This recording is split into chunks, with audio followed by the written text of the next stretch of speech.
In this presentation, we take a look at how structural modeling can be used to restore seismic sections in order to identify stratigraphic features such as channels in syn-rift growth sections. A fundamental aspect of rift basins is that the shape and development of the basin is controlled by the main basin-bounding normal fault. In the diagrams at right, we see how as the basin-bounding fault extends, sediment accumulates in the hanging wall. That syn-rift sediment, or growth strata, is progressively tilted due to slip on the fault.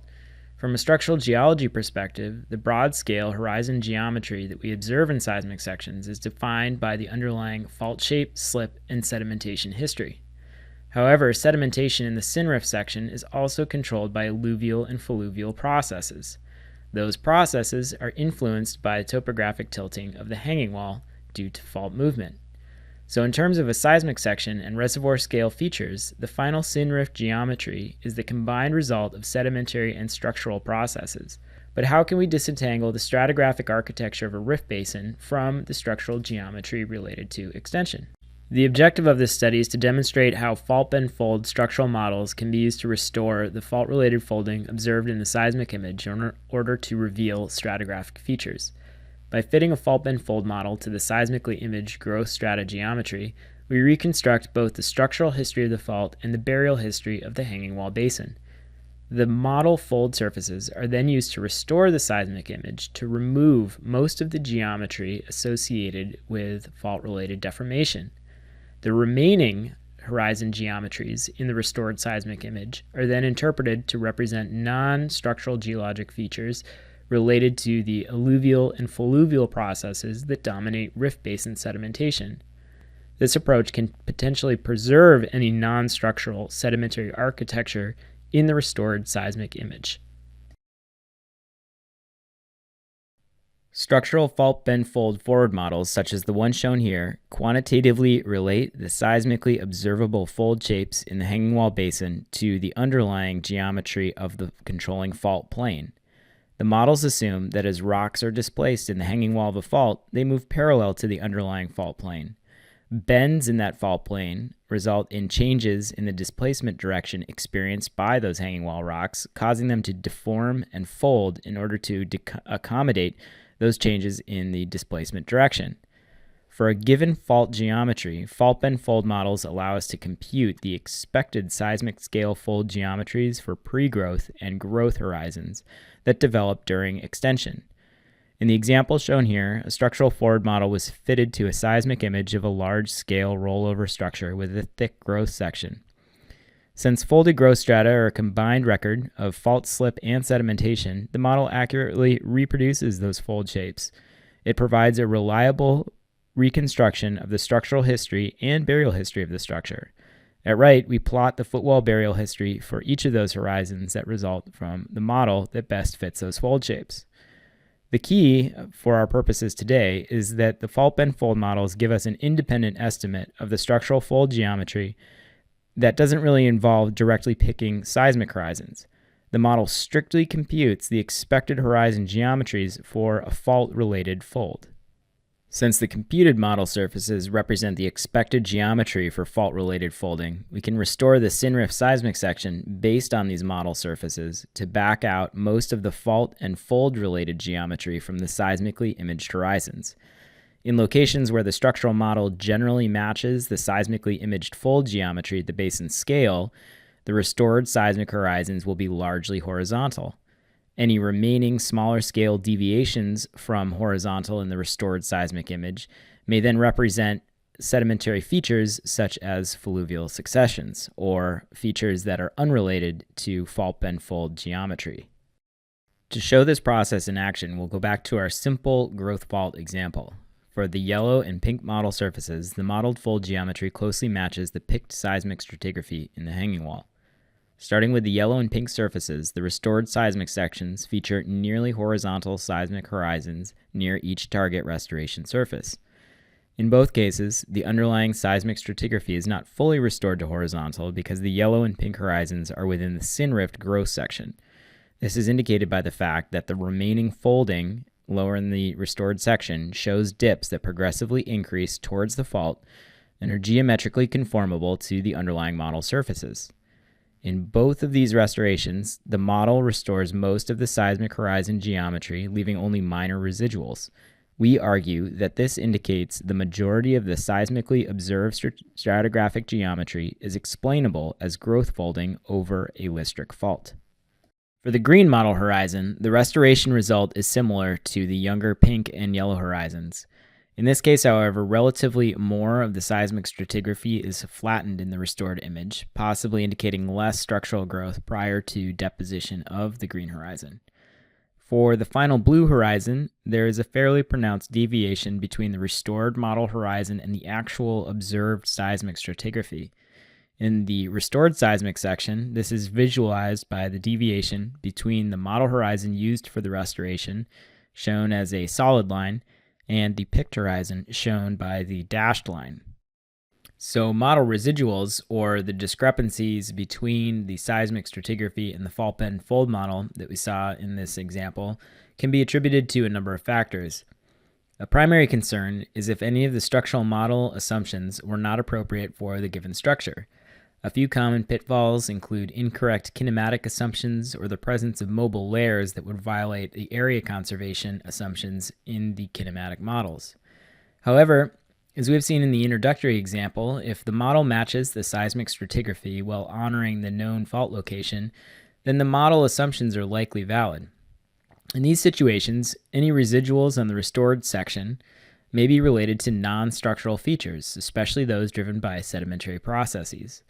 These can occur across a variety of scales, such as cliniforms on the basin scale or channels on the reservoir scale. In settings where both structural and stratigraphic processes play a significant role, restoring seismic sections using the model predicted fold shapes gives us the opportunity to independently restore structural deformation while maintaining any stratigraphic features present in the seismic image. To demonstrate this workflow in a more structurally and depositionally complex setting, we use a seismic section that images a major basin-bounding growth fault in the Bohai Bay of the South China Sea.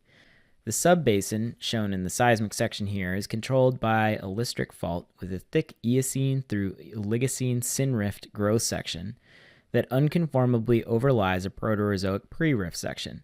Note that the footwall for the structure has been entirely eroded, leaving only the Neogene post-rift section immediately over Archean basement. The fault plane and hanging wall fold geometry are both well resolved in the seismic section, and the seismic stratigraphy shows substantial thickening and thinning sequences with the syn-rift section along with a number of internal angular unconformities. The unconformities indicate syn-kinematic erosion, and the thickness variations suggest that depositional processes may have had a strong influence on the final seismic stratigraphy that we see here. Moving basinward, there is a second fault-bound basin that shares the same regional detachment with the previous graben. The second basin also features an Eocene-Oligocene syn-rift section above a Proterozoic pre-rift section.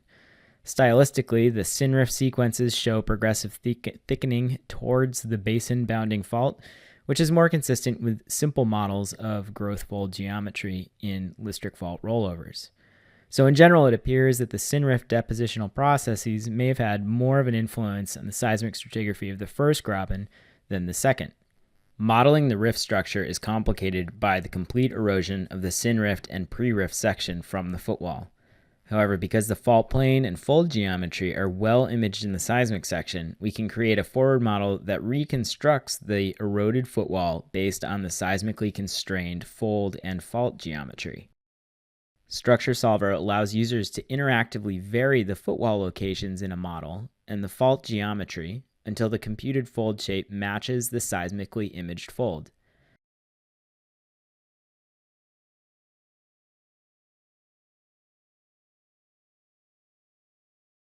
Structure Solver can also define the model fold surfaces by age rather than depth, allowing us to reproduce the angular unconformities in the growth section, and thereby reconstruct periods of syn-kinematic erosion.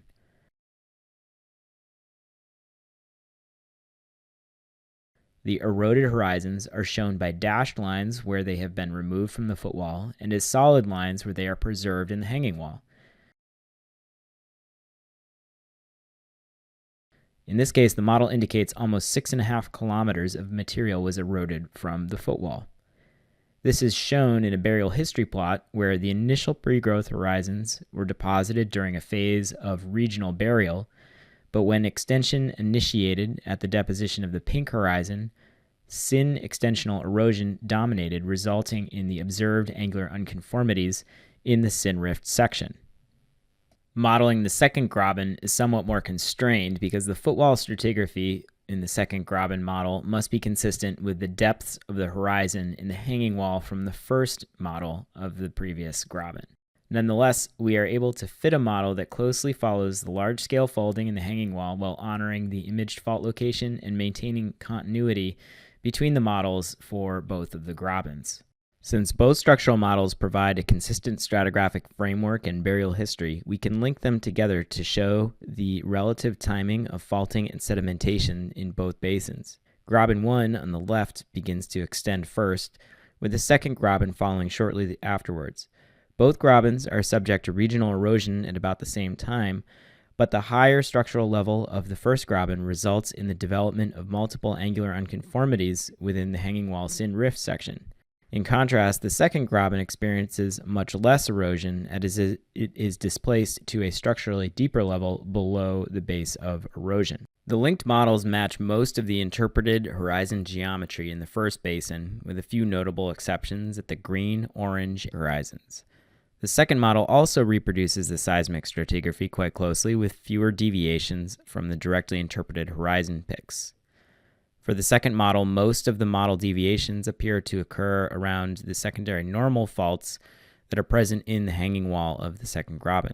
So to recap, the structural forward models give us a stratigraphic framework that represents the expected geometry for fault bend folding. In the next few slides, we will use each of these model surfaces as the targets for structural restorations of the seismic sections. Again, our goal here is to unfold the seismic stratigraphy using the model predicted fold surfaces in order to observe any seismic stratigraphic features that were not matched by the fault bend fold model.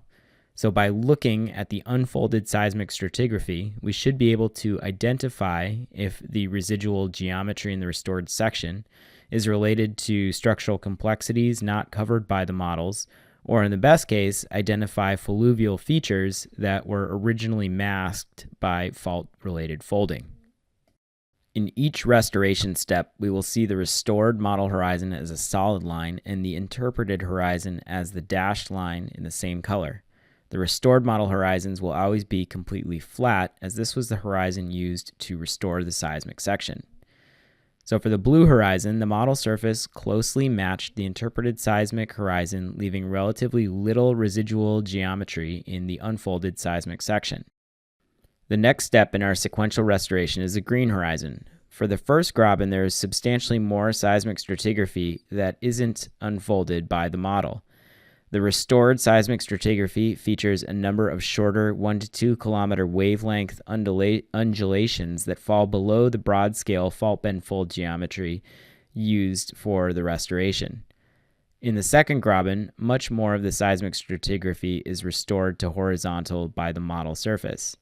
The residuals are concentrated in the areas where the secondary normal faults have a stronger impact on the seismic stratigraphy.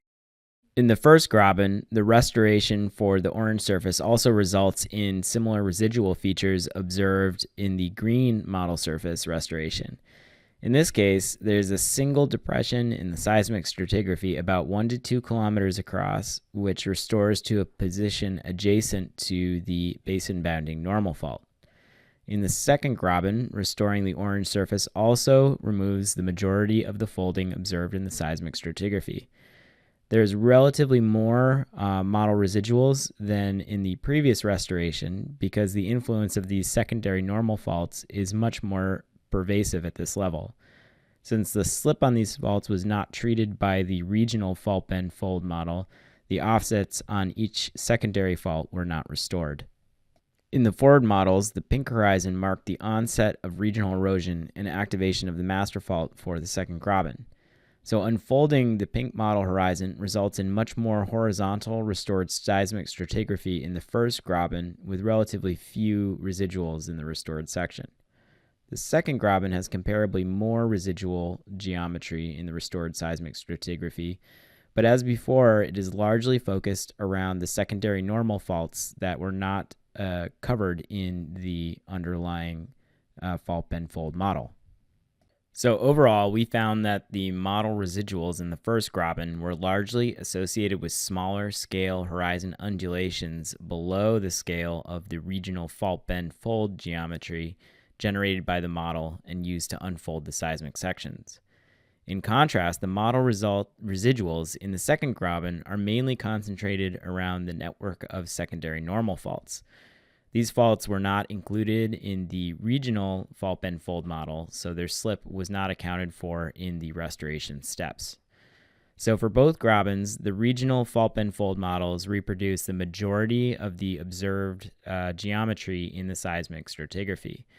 The restorations revealed that the residuals were present in each structure. For the second graben, the residuals are related to the secondary normal faults, which weren't included in the original models, whereas the nature of the residuals in the first graben are more enigmatic. Since the residuals are fold-like, but apparently unassociated with folding driven by the underlying listric fault, it raises the possibility that these residual features are actually stratigraphic features within the seismic data, such as fluvial channels. So, to determine if the model residuals in the first graben are related to fluvial features, we take a close look at the restored or unfolded seismic stratigraphy.